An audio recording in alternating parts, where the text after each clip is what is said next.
In a moment, it seemed, maybe the push of some big plastic button, everything changed in American politics.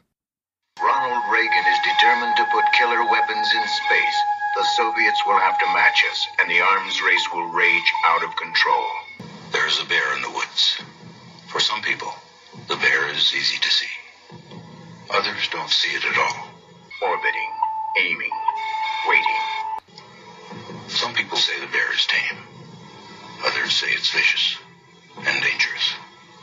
Since no one can really be sure who's right, isn't it smart to be as strong as the bear? When work brings on a big boom of a headache, I reach for BC headache powder. The response time to fire so short, there'll be no time to wake a president. There was once upon a time that to be a Republican in this area of the country felt a bit like being Gary Cooper in high noon. Outnumbered in a big way. Orbiting, aiming, waiting.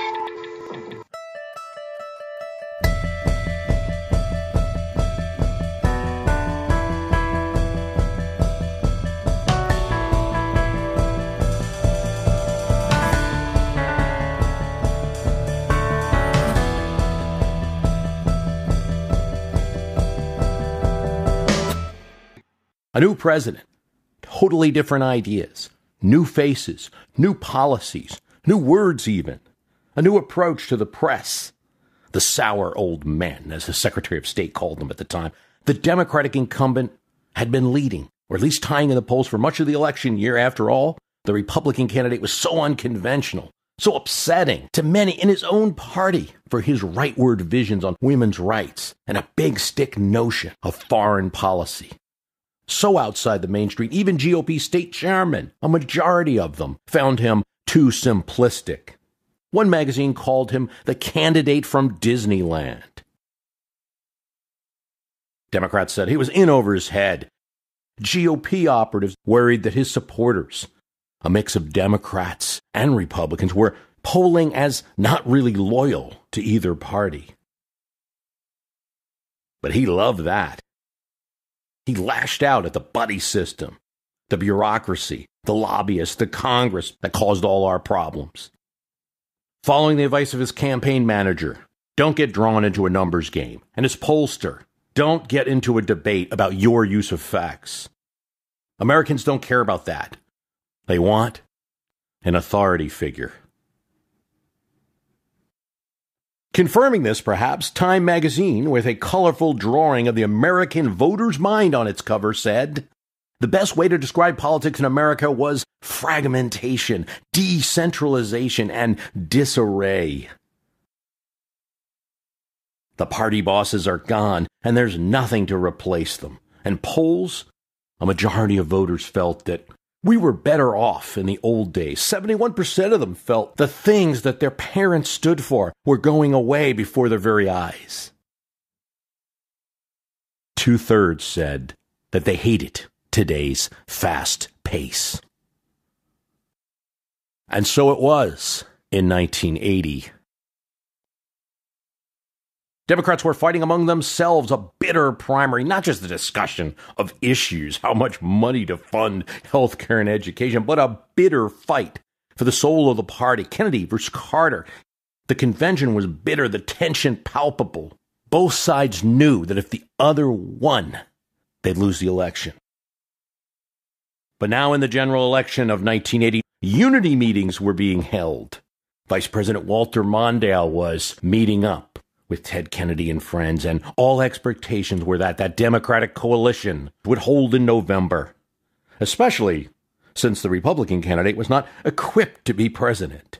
One Democratic staffer said, "He's doing our work for us." The morning of the election, a few papers still said, "Too close to call." It wasn't. It was a real callable election, as it turned out. Time magazine again. Half the election-watching parties in the nation were over before the guests arrived. A savage repudiation of the incumbent party.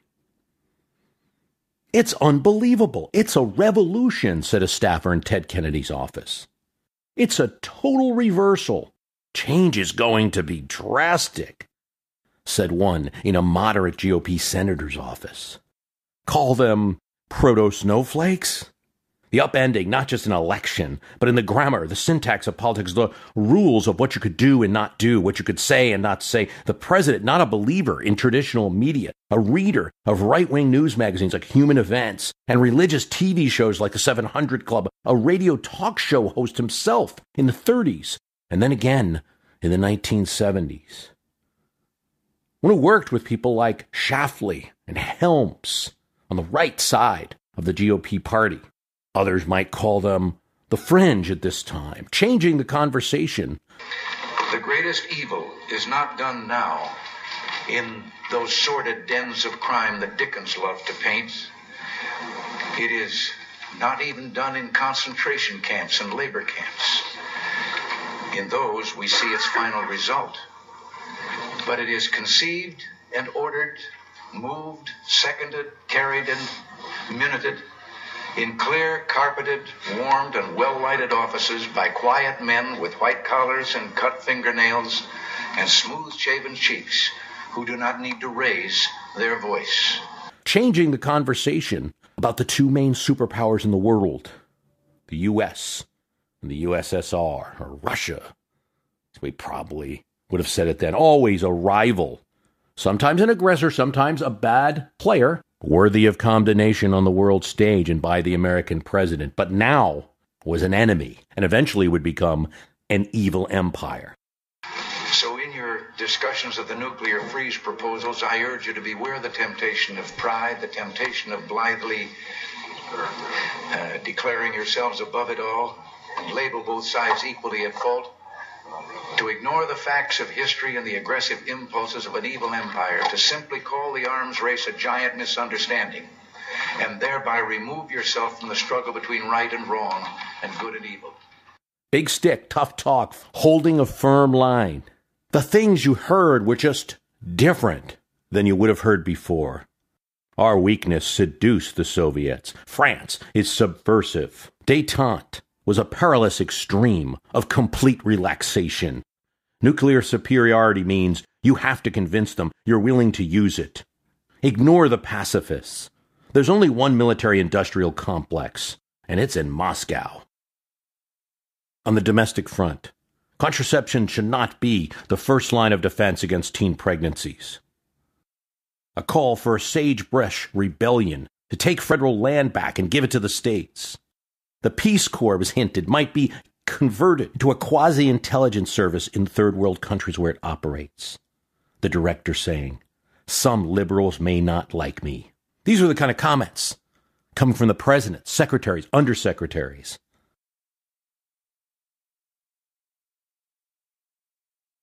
I don't even know what to say about this election. So said rocker Bruce Springsteen at a concert in Arizona the day after the election of 1980.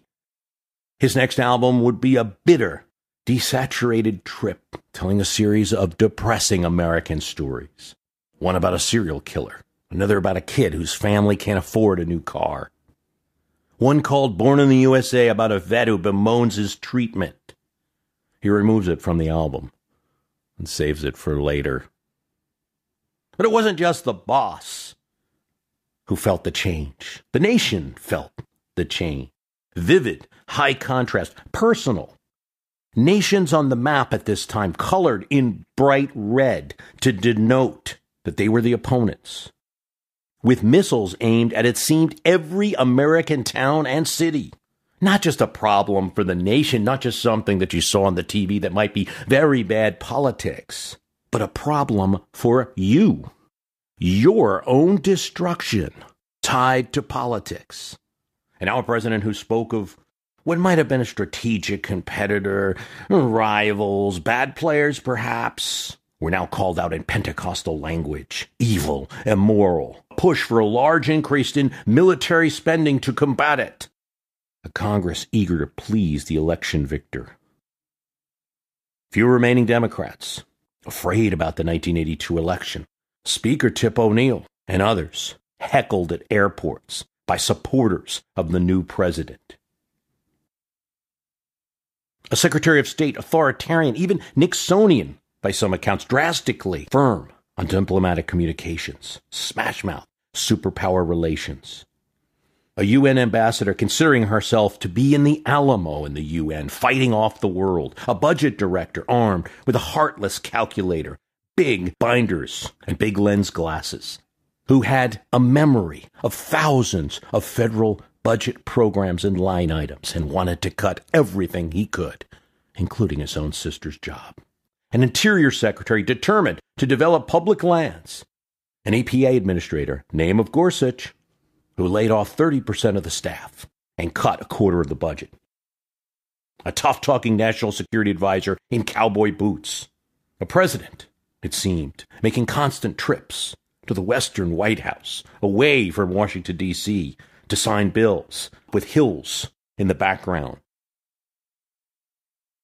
A small local hotel transformed to accommodate the communications equipment. The Russians dutifully moving their nuclear subs to the Pacific to adjust to the new president's location.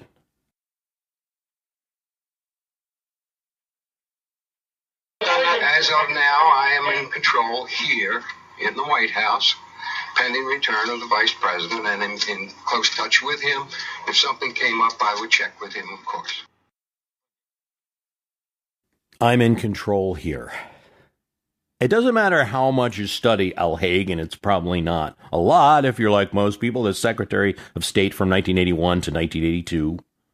Briefly, as it would turn out under the Reagan administration, might not have seemed so in 1981, but he'd be out in less than a year. Yet the words, clumsy as they were in that moment, the moment of Reagan's attempted assassination in 1981, were defensible. Especially because he did say in the White House was where he was in control, and he kept the president in charge until he ceded power to the vice president. No one wanted to go on the TV and say no one was in control. Haig's statement is defensible, but it was clumsy, and to many an ear did represent how, in fact, Haig felt about his position as Secretary of State. He was in control on foreign policy. Indeed, he told the president needed a kind of vicar. The way he phrased it was, you need a single person who can manage all of the views of your advisors, integrate those views. I'll look to you, Al, is what President Reagan said. And as Haig went over what he understood, he nodded several times. Dick Allen, the National Security Advisor, was in the room.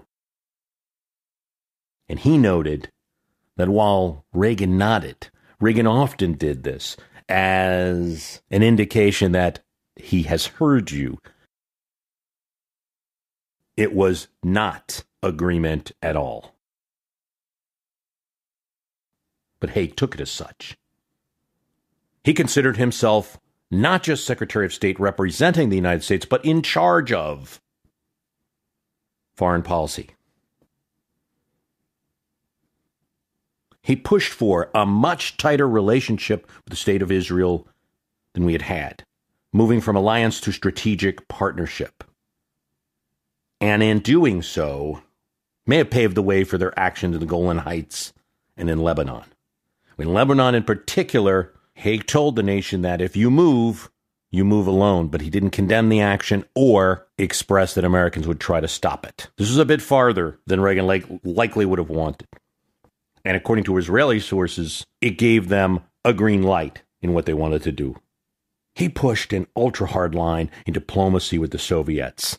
They weren't getting anything until they made changes. Even at the ambassador's car, when it arrived in the underground garage that for so many years he had used to arrive at the White House in some secrecy, under Haig's watch, his limo was turned around. He tried and failed to negotiate the Falkland Islands War, ended up dealing with an Argentine foreign minister who had really no power within the junta. And he made a stupid comment, inexplicably, that said the U.S. did not have a great relationship with China No one knew what he was talking about, and he had no facts to elaborate it. It didn't take long for stories in the newspapers about friction between the Reagan team and Al Haig to appear. He didn't like Chief of Staff Jim Baker, Edwin Meese, Attorney General, nor Mike Deaver, key aide to the president. It seemed to be in a troika running the show. One of the most shocking things that occurred is in a national security meeting, still classified what he said, but it's alleged that he advocated the bombing of Cuba. That shocked even conservatives in Reagan's administration.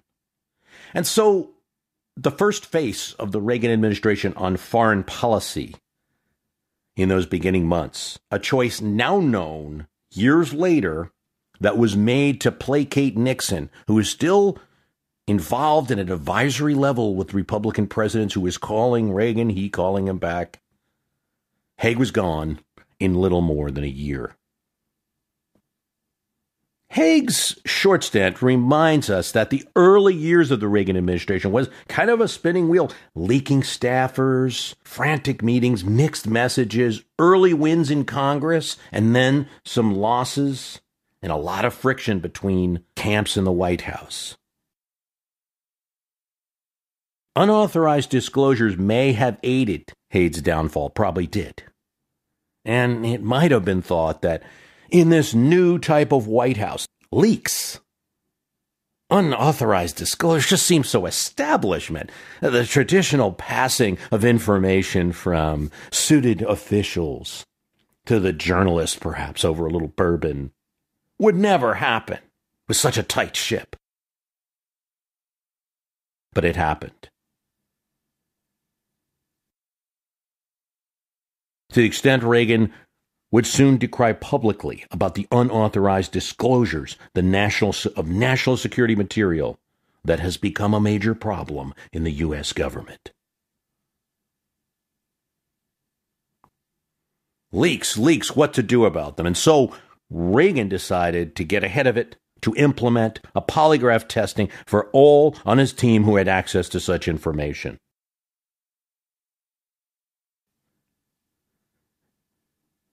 Of course, this story leaked to the press, and they had a field day with it.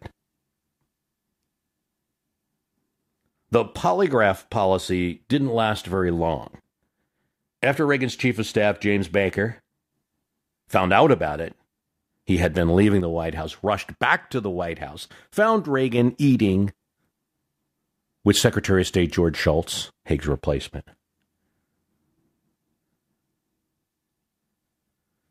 Normally, as Baker said, it was not his policy to interrupt the president, even as chief of staff, unless it was some kind of emergency. But in this case, he did.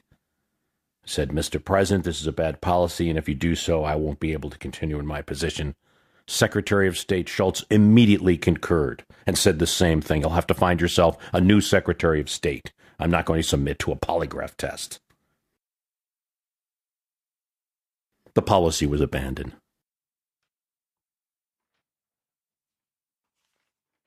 The idea was likely the genesis of Bill Clark, Reagan's second national security advisor, a rancher from California, old political friend, sometimes called the judge because he had been a Superior Court judge in California.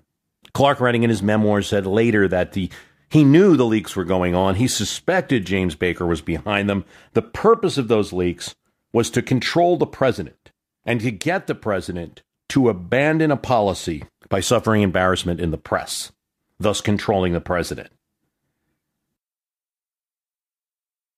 He knew Baker was the leaker. Baker, to this day, denies that. Clark was a strong anti-communist, defender of Reagan's Central American policy of supporting the Sandinistas. He felt strongly, even later in a 1999 memoir, that they interviewed some former Sandinistas and felt that if not for Reagan's hard line in Central America, the communist movement would have been all the way down to the tip of Latin America. Reagan's tough talk froze the Soviet Union, who was going to help Nicaragua, otherwise would have happened. Reagan liked him. He was incredibly influential. He was also not afraid to speak his mind. He is somebody who had arrived, not unlike Secretary Schultz, not unlike James Baker. They had arrived in the White House with long careers and weren't necessarily looking to prove anything in Washington, but may have had different ideas about the job. In staff meetings where the president wasn't there that would be run by Baker, it was very common when Bill Clark was National Security Advisor to raise the point. Has this been raised with the president? Even Nancy Reagan, who sometimes was critical of people who had been in the administration and whether they served her husband and might have been more critical with some of the more conservative members, did feel that Clark was always loyal. Thus, Bill Clark was Reagan's choice to go to France. Now, France at this time is run by socialist president Francois Mitterrand, socialist. France is one of those nations in the 1980s, Italy, Spain among them, some political groups within the UK and Germany as well, who wanted to have better trade relations and more closer to normalization with the Soviet Union.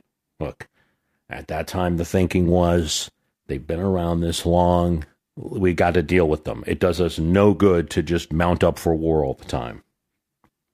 Clark goes over there and has a tough face-to-face meeting with Mitterrand, talks about all the ways that he feels that statements that French are making are subverting the administration's Central American and Soviet policy. They argue about a pipeline that the Europeans desperately want to build, that at this time, early in his administration, Reagan's going to stall. He won't be able to stop it.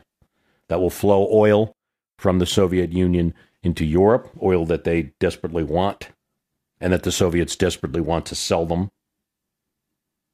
Clark gives them the tough message. If they don't cooperate, the U.S. would have to review their options, including the nuclear umbrella protection that they provide to France.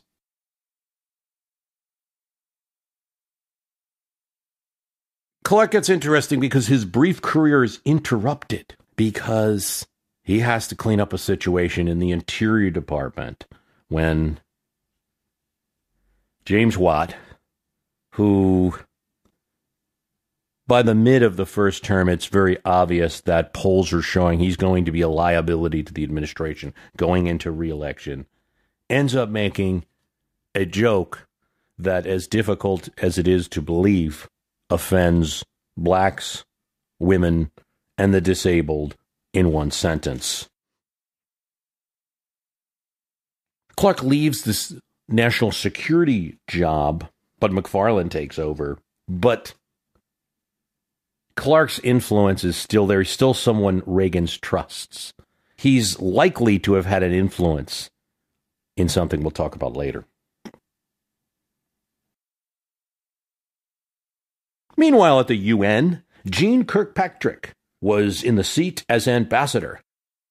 She was an unlikely choice because she was actually a Democrat and did not have any diplomatic career at all. She was a professor of political science, and she impressed the president with a 1979 article that she wrote. It was called Dictatorship and Double Standards. Its main point was it was wrong to equate right-wing dictatorships with left-wing ones. Traditional authoritarian dictatorships were less repressive than revolutionary autocracies. She attacked the UN for malicious attacks upon the character of the United States. And countries that voted against the United States again and again, she made sure to send their voting records to Congress. The strong hint being, remember this when you're voting for foreign aid. More than any UN ambassador, Jean Kirkpatrick had access to the president, and sometimes the people who were cabinet secretaries above that position didn't like it very much. Reagan liked the tough talk, said to her, "You're taking the kick me sign. You're taking the kick me sign off the U.S.'s back at the UN." And so a decade that had fragmented and disarrayed the politics of America, that had made voters afraid, scared, was responded to with an administration that had no problem pushing the envelope, changing the conversation, introducing new priorities, ignoring others. But the president himself was certainly part of this conversion. It wasn't just his staff. He made a few odd steps, wanting to trade with Taiwan or improve relations with Taiwan, totally against U.S. policy at the time. He was talked out of that by both Haig and Schultz. Lashing out against the USSR. Goes and international meetings were initially not impressive. He goes to meet the G7 in 1981. The French president says he's smiling the most, speaking the least. The Canadian president, a fellow named Trudeau, felt that his comparisons to his fights against communism in his Actors Union Guild was not apt to the world stage. Indira Gandhi was insulted when he praised capitalism in her socialist country. The Tanzanian president had to correct Reagan when Reagan said that Tanzania's agriculture was subsidized. He pointed out that the U.S. had the most subsidized farming in the world. He used bright phrases like, communists would be in San Diego if we didn't support the government of El Salvador. And he made a few gaffes. He indicated it was good to be in Bolivia. He was in Brazil. He said, with a showman's timing, that's where I'm going next. He wasn't. He was going to Colombia. According to Paul Bowler, who writes Presidential Anecdotes, really cool book, like most of his predecessors in the White House, Reagan committed a fair number of gaffes while he was president. He greeted prizefighter Sugar Ray Leonard and Mrs. Leonard as Sugar Ray and Mrs. Ray, called Liberia's President Samuel Doe Chairman Mo, and addressed Oklahoma Senator Don Nickles as Don Rickles. Called Paul Neitz, his arms control negotiator, Ed Neitz, and welcomed HUD Secretary Samuel Pierce at one gathering as Mr. Mayor. He was HUD Secretary. When the Prince of Wales and his wife Diana attended a White House dinner, Reagan introduced them as the Prince of Wales and his lovely lady, Princess David. The ballerina sitting next to actor Peter Ustinov gasped, "What? Did he really say Princess David?" "Don't worry," Peter Ustinov whispered back. "He's just thinking about next weekend at Camp Diana." Oh, yet despite some of this silliness, the administration had orchestrated a great change in theme as 81 turned to 82, 82 turned to 83.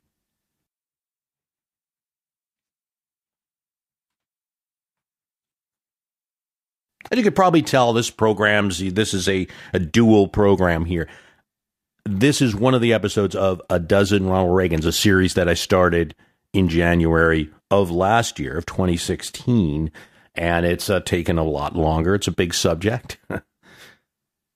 Obviously, though, we're always talking about history as compared to the politics of today. So one of the things that I felt was important to do is present the shockwave the 1980 and 1981 was for so many Americans. Not all of them, because obviously there were a great many supporters who were cheering the president on. But it was an absolute shockwave, I believe, for a lot of people watching on their televisions. And I think it's important to kind of have that phenomenological experience of what things might have been like, so that we don't think that in the years before a smartphone, nothing could shock you. I also think that if one looks at the early years of the administration, 81, 82, 83, compares it with the later years, there's great differences in a lot of different ways. I mean, some are going to be good, some are going to be bad. Some of them are going to lead down to the path of Iran-Contra and the poor choice to move from Baker as chief of staff to Reagan as chief of staff, which we talked about in the past. But there's also going to be a real transformational change, and that early impression, that shockwave of 1981, right after the election, didn't always represent who was there, even by Reagan's reelection. You had Haig in place. You had Clark first in state spot and then in national security, but he's out by the time of the reelection. Haig's well gone. Schultz is very different. Might be useful information for someone watching a White House today, right? There's going to be changes.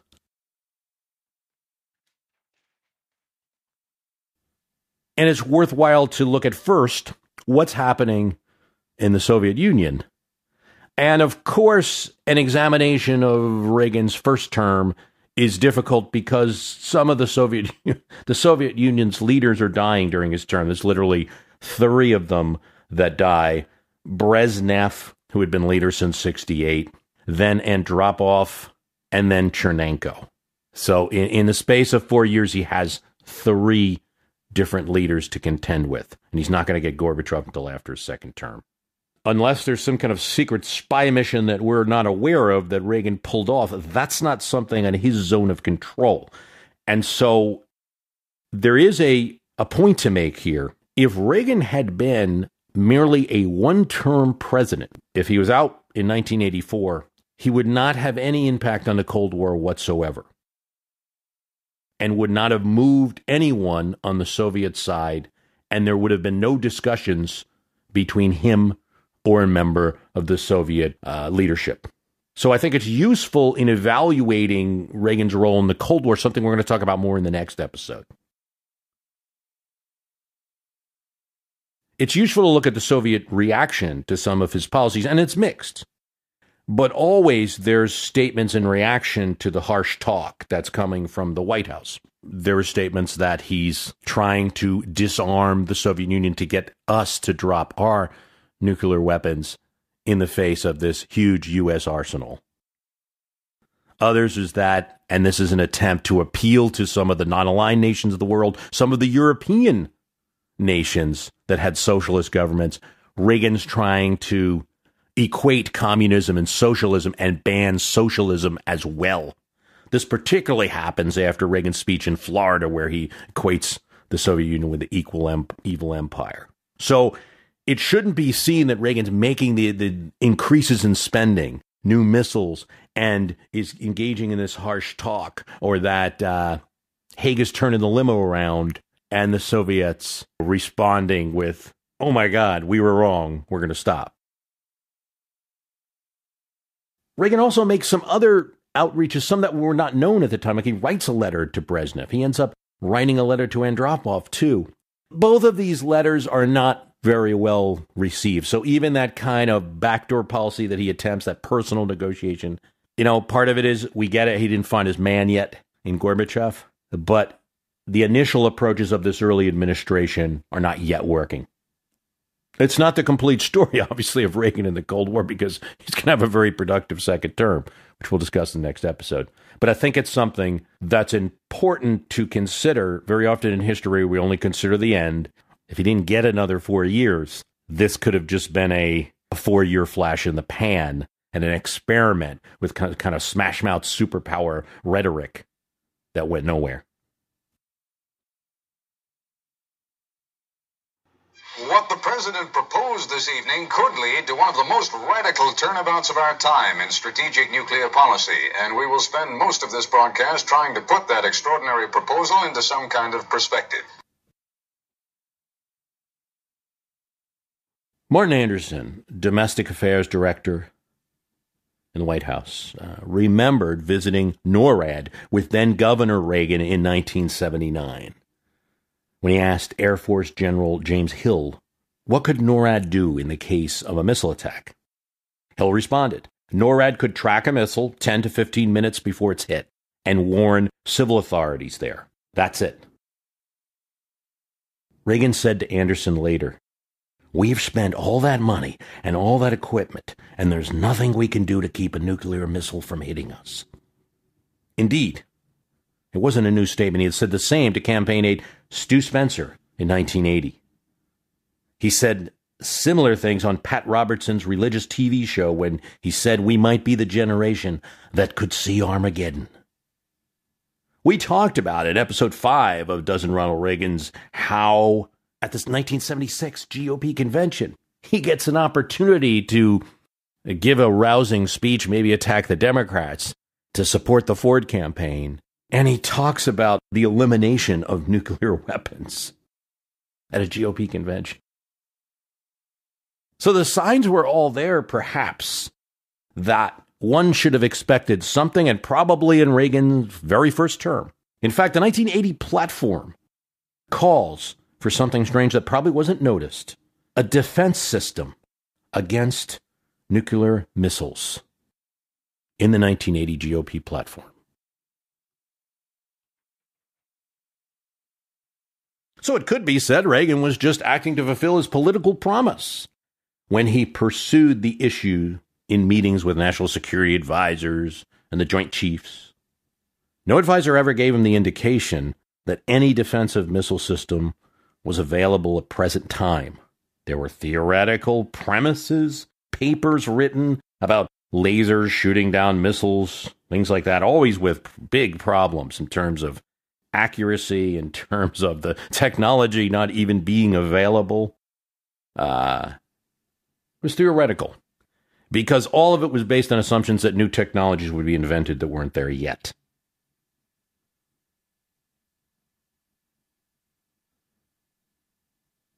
All of this discussion, 1981 and going into 1982, had taken place behind closed doors. But a few setbacks may have propelled Reagan to change that. December 8th, 1982, a proposal for a dense pack of 100 MX missiles. These would be missiles that would be fired together in one. It was laughed at by most defense experts. And at this time, in December 1982, Reagan's popularity on the decline. The House votes it down 245 to 176, a major defeat on military policy for an administration that had put so much effort into military issues. So Reagan plans a speech on military spending the next March 23rd, 1983. And after another House vote, in which the House also snipped at Reagan's spending plans, a drop-in was added to that speech. And this was it. Let me share with you a vision of the future which offers hope. It is that we embark on a program to counter the awesome Soviet missile threat with measures that are defensive. What if free people could live secure in the knowledge that their security did not rest upon the threat of instant U.S. retaliation to deter a Soviet attack? It shocked a lot of people because even Reagan's press secretary, Larry Speakes, didn't know about the drop-in. Nor did the Secretary of Defense. Secretary of State Schultz was told minutes before the airing. The Joint Chiefs knew of it, and they knew there had been abstract discussions. Yet the Strategic Defense Initiative, labeled SDI, became a $60 billion program and would come to dominate U.S.-Soviet relations and discussions. Because it was so futuristic, based on theoretical premises only, it was pretty easy to call the program by the popular name it's enjoyed, Star Wars. Lou Cannon, Reagan's biographer, writes, more than any other program, SDI was a product of Reagan's imagination and his priorities. Another president might have proposed income tax reduction or an increase in the defense budget. No other prominent American was talking about a space shield. Thomas C. Reed, President's friend both in California and Washington. Few of the Washington planners understand what was behind the Strategic Defense Initiative. Few understand that SDI was religion-based. He had told us during the campaign, Armageddon could happen on my watch. Reagan thought it was simply wrong to accept mutually accepted destruction, millions of deaths, as a given.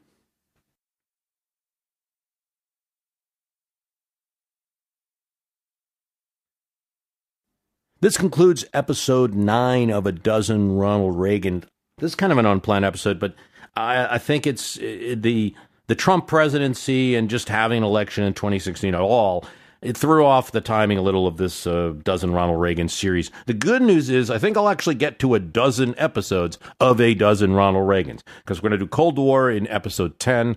I'm going to probably do a question and answers, and then we're going to do the conclusion in 12. I'll probably rerun the whole thing sometime in the summer, and then we'll finish it up at some point. Very important. The next episode is I'm very excited because we're going to have Thomas Oliphant, a PBS News Hour contributor, a Boston Globe columnist, Pulitzer Prize winner. He wrote a book about JFK and his run for the presidency. You know, we always think about JFK as a 60s figure. He only lived 3 years in the 1960s. So this is a book about JFK in the 1950s and what he did to become president. So important. And honored to have him as a guest, and we're going to do that interview next, so stay tuned. Website is www.myhistorycanbeatupyourpolitics.com. Premium podcast there is available. You want to talk to me on Twitter, @MYHIST. Thanks a lot for listening.